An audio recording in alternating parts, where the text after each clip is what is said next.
যেটাই ভয় ছিল সেটাই হয়েছে। হ্যাঁ, একেবারে মিডল ইস্টে যত আমেরিকান বেস ছিল, হ্যাঁ, আমেরিকান বেস, আমেরিকান সৈন্যদেরকে খালি করার নির্দেশ, হ্যাঁ, ইরানের।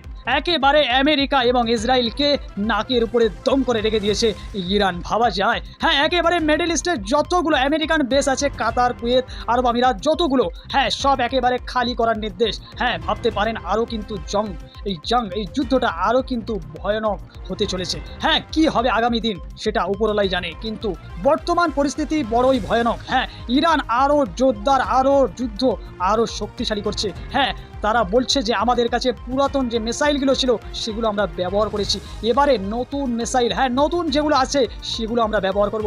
ভাবতে পারেন কত ভয়ানক, কত খাতারনাক হতে চলেছে এই যুদ্ধ। হ্যাঁ, একেবারে ইসরায়েল এবং আমেরিকাকে নিশানা থেকে একেবারে সরিয়ে দেবে। হ্যাঁ, তাদের যে গর্ব, অহংকার, হ্যাঁ, যে বীরত্ব একেবারে ভেঙে দেবে ইরান। তারা বলেছে যে একেবারে শেষ করে দেবে।